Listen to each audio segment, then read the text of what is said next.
All right, the 2013 NBA playoffs. I'm going to start with the Eastern Conference. First round, we have the Miami Heat, the number 1 seed, the best record in the league, taking on the number 8 seed, the Milwaukee Bucks.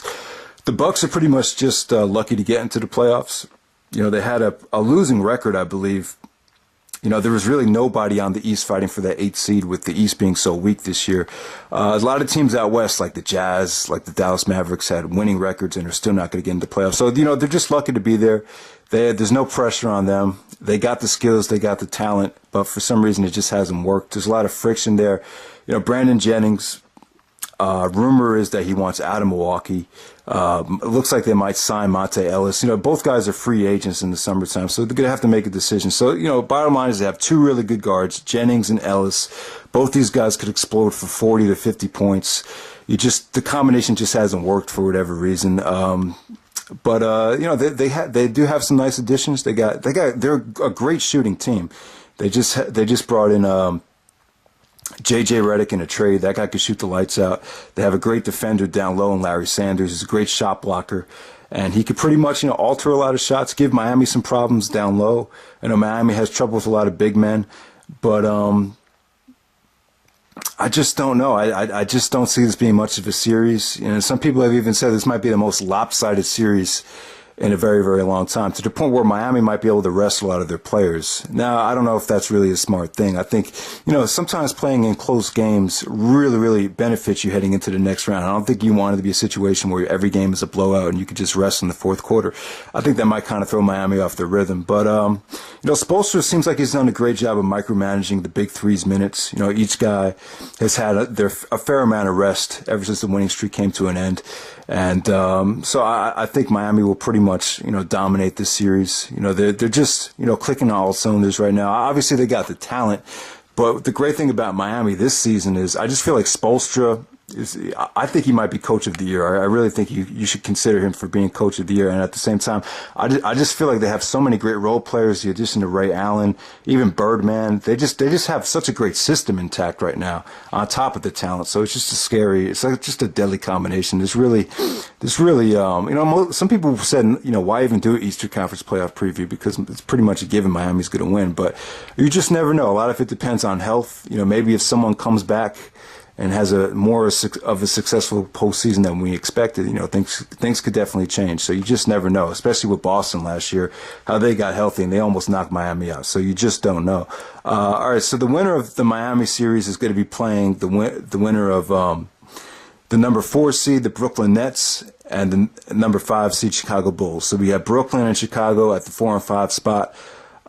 This could be an interesting series. A lot of it depends on if Derrick Rose comes back. There's probably like a 99% chance that he won't come back, but it's still kind of up in the air. Maybe they'll shock us at last second and Rose will make a comeback. I just don't know. It seems like his ACL surgery did not go very smoothly. Definitely did not have the success that Adrian Peterson had when he got his surgery in the offseason. So, yeah, Brooklyn and Chicago. Chicago's they're weird, man. They ended Miami's winning streak. They ended the Knicks' winning streak. So they're definitely a solid team defensively, but they're just missing a lot of offense without Derrick Rose. And you look at what happened to them last year in the playoffs when Rose went down. They got beaten by Philly in the first round. So I don't know. I just think for the playoffs in this situation, they could be beaten without Rose. A lot of people were so down on Boozer. With Nate Robinson, you never know what you're going to get. But like I said, though, defensively, they're very, very solid. They're very, very tough, especially if Noah's in there and he's healthy. That's another X factor. You just don't know if Noah is going to be 100% heading into this series as well. So just a lot of injury problems for Chicago. But on the flip side of it, the Brooklyn Nets are playing extremely well. They had a coaching change this season. PJ Carlesimo took over, and ever since then, they've been pretty solid. A lot of it has to do with Brook Lopez. Really, really big, lanky dude in the middle has been pretty dominant this season. I think he's been their MVP. When he's been out, Brooklyn just hasn't been as successful. Darren Williams took a lot of criticism this year, but, it seems like he's healthy. Joe Johnson's healthy. They just have so many pieces and so much talent that it's kind of hard to root against them. They have, one of the most expensive payrolls in the league. So, and the other X factor is they have home court advantage, which is kind of a wild card. You just don't know. This is the first time they've had home court advantage in Brooklyn. You just don't know how how that's going to carry the team, which I'm assuming it will carry them. But, you don't want to count Chicago out. Chicago made a few good statements this year, even without Derrick Rose. So we'll see what happens. But if I'm going to put money on it, I'm going to say Brooklyn wins this series in probably 6 games. But I'm hoping Derrick Rose comes back. I think that'll make a lot of people a lot more excited. But I definitely wouldn't bank on it. It just doesn't look good right now. Next up, the number 2 seed, the New York Knicks, taking on the number 7 seed, the Boston Celtics. This is the most interesting series in the first round on the Eastern Conference. It really is, because with Boston, it's just weird. Ever since Rondo went down, that they've been playing just as good, if not just maybe even a little bit better. When there's rumors that Rondo was really, all he cared about was his assist, really didn't make the team a lot better during the regular season. I don't know. I wouldn't say that, because last year, Rondo had such a spectacular playoffs, taking Boston all the way to the Eastern Conference Finals. So I definitely think they're a better team with Rondo. But last year they didn't have Avery Bradley, their best defender. This year they have him. So Carmelo's going to have his work cut out for him, especially if Bradley guards Carmelo. That'll be a tough matchup for Melo. Garnett's been resting. Pierce has been resting. Every time you count Boston out, they can make a run. They're kind of like the Spurs, where Doc will definitely give them a fair amount of rest, but for the playoffs, he wants to get them back healthy, and anything could happen, as they proved last year. They were 1 win away from the NBA Finals, so who knows what's going to happen this year. This time, it's pretty much the opposite side of the spectrum. They don't have home court advantage, which they're used to having, so they got to go in New York, Madison Square Garden, try to pull off a victory, which is very, very possible. They've done it. They've done it this year in New York. Garnett's gotten under Carmelo Anthony's skin. Really took him out of his game. Played some really, really tricky head games with Carmelo.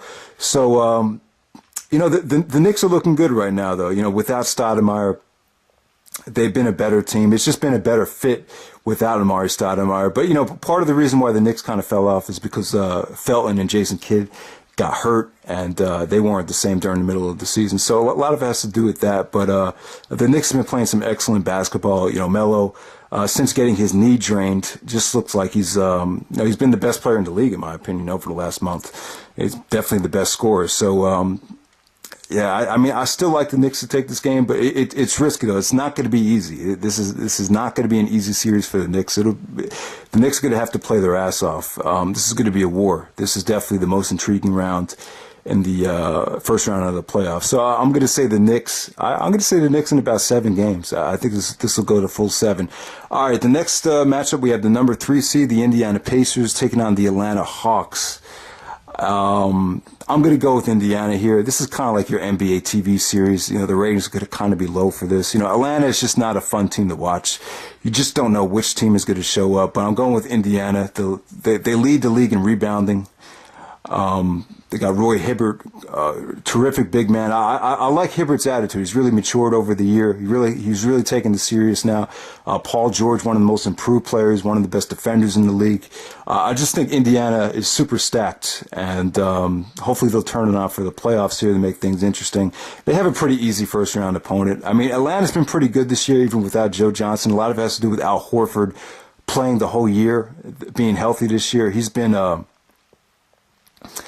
excellent this year, but there's been kind of a lot of distractions with Josh Smith. Josh Smith was supposed to get traded before the trading deadline. He supposedly wants a max contract. He thinks he's worth max money. I just don't think he is. He's just not a big time player. You don't know which Josh Smith is going to show up. When he plays great and when he runs the floor, when he takes it to the basket, he's awesome. But like I said, year in and year out, this guy settles for too many jump shots. He doesn't make the big time play when the game is on the line. So I just don't see Atlanta doing anything here. I think they're a weaker team than last year because they don't have Joe Johnson, so you don't really have that go-to option. But at the same time, they have some pretty good point guards. They got Devin Harris coming off the bench. He's fitting pretty well in Atlanta, and Jeff Teague is a solid point guard as well, and they are fast. They do know how to score in transition. When they're clicking on all cylinders, they could shoot the ball. They got Kyle Korver, so they got some weapons. But I just want to put money on them. You just don't know which team is going to show up. And the heat is not for Larry Drew. I think if Larry Drew loses this series, I think he probably will get fired. I think Atlanta made a big decision by getting rid of Mike Woodson a couple years ago. I think Woodson might potentially be the coach of the year for the Knicks. So, definitely like Indiana to win this series in about 5 games. All right, so let's move on to the Western Conference. Like I said, guys, man, each and every matchup in the Western Conference has a lot of appeal. OKC and Houston, you have the whole James Harden fiasco. The Durant and Westbrook, taking on James Harden. As you guys know, James Harden was traded in the offseason because he felt he was worth max money, and OKC just didn't have enough money to pay him because they would have went into the luxury tax. The Spurs and the Lakers, two of the best franchises over the last decade going at it in the first round. That has a lot of appeal because the Lakers are such underdogs going against the Spurs. So that's an awesome matchup. Denver versus Golden State. You have the best three-point shooting team in the league, Golden State, taking on the highest scoring team in the league, and the Denver Nuggets. That should be a lot of fun, a lot of exciting basketball there, a lot of fast breaks, a lot of high-scoring games. And the next matchup, you have the LA Clippers and the Memphis Grizzlies, 4 and 5.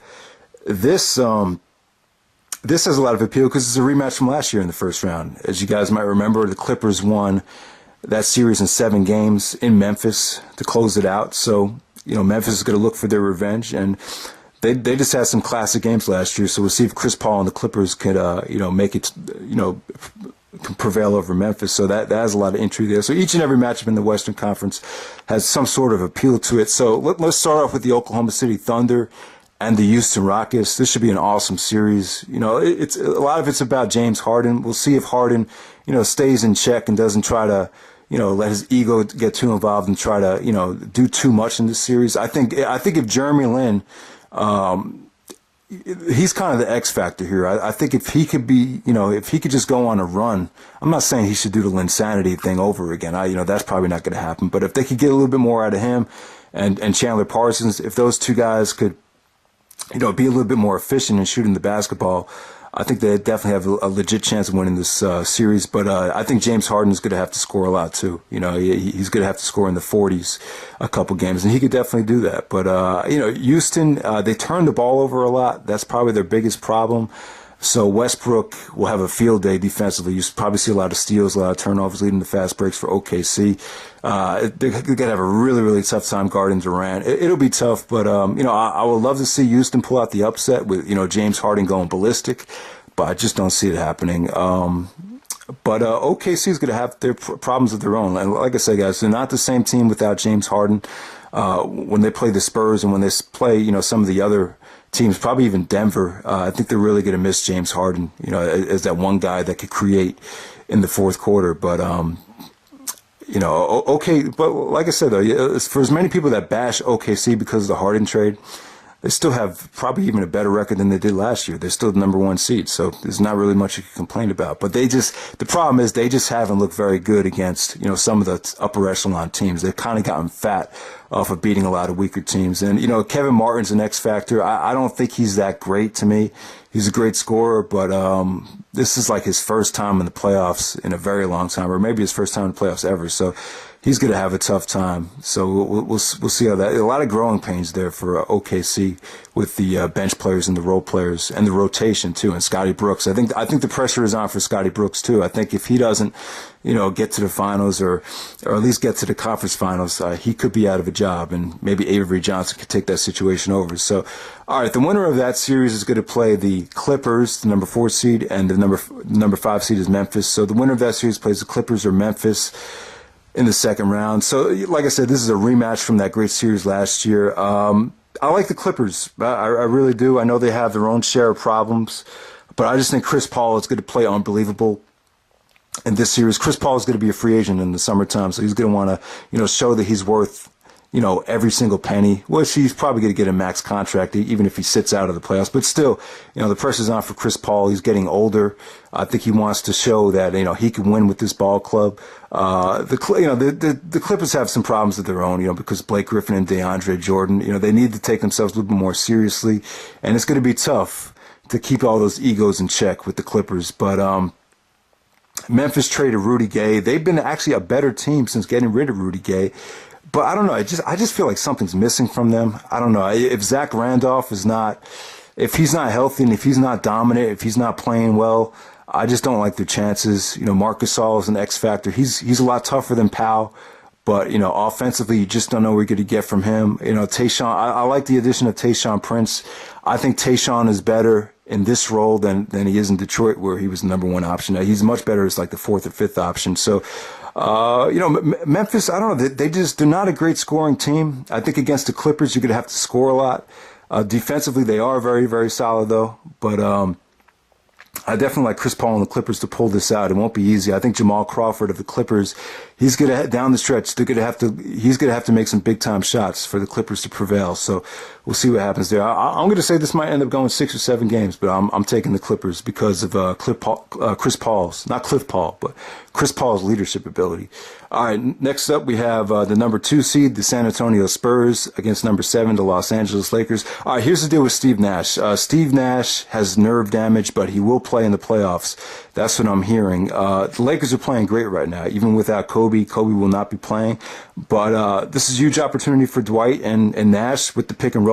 Powell is on top of his game. He's been getting a triple double. He's had like 2 or 3 triple doubles in the last couple games, so he's playing awesome. Steve Blake has been hitting his threes.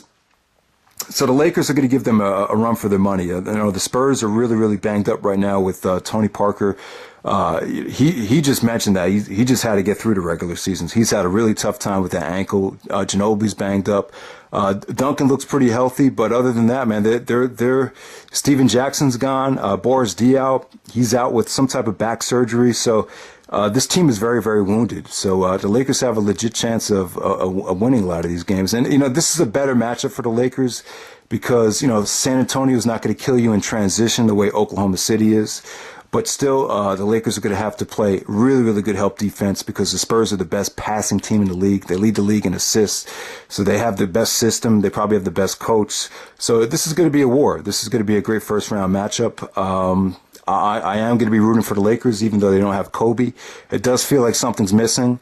But, I think the X factor is Gasol. If Gasol could really get back to that 2009, 2010, the way he played around that time, I think those Lakers have a really, really good chance of winning. But if I'm going to put money on it, I'm going to say the Spurs win this series in about 6 or 7 games. I'll say 7 games. If you're a Spurs fan, you just hope that Tony Parker feels a little bit more comfortable in this series. All right, so the winner of that series will play the Denver Nuggets, and the Golden State Warriors. This is just going to be a lot of fun. I mean, so much entertaining basketball here. This is like a wet dream for people that love to see a lot of scoring. I think Steph Curry is the X factor, man. I think if he could, this is his first time in the playoffs. If he could go on a tear where he could get maybe 40 in a couple games and carry Golden State to some victories, I think Golden State has a really, really good chance. Denver just lost Gallinari. They're kind of banged up right now. Ty Lawson really hasn't been healthy all season. If Lawson's not healthy, then Golden State has a chance because if Lawson's healthy, he's just too quick and too athletic. But, Denver, I like Denver, though. I think Denver will win this series. Gallinari is going to be a huge loss for them, like I said. But it seems like the Iguodala trade really paid dividends for them defensively, which is translating into more, transition points for Denver.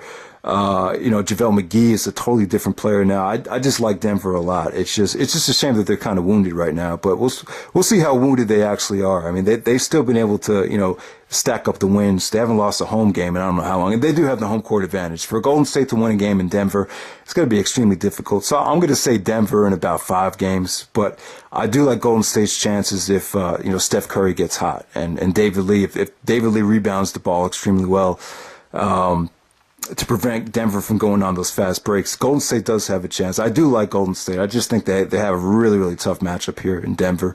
There's just too much scoring. So overall, guys, I just don't know. I like Miami to get to the finals. Obviously, Miami and the Knicks in the Eastern Conference Finals would be a lot of fun. I'm rooting for the Knicks, but if I had to put money on it, I'd probably say Miami. I don't know, man. I don't like Oklahoma City without Harden. I think they're going to have a really tough time against the Clippers or the Nuggets or even the Spurs. So I'm not going to go with Oklahoma City. I think the pressure is on for Scotty Brooks. I don't think they have the coaching to really get them to that next level without Harden. I don't like the Spurs because they're so banged up. You know what, man? I might have to say the Clippers.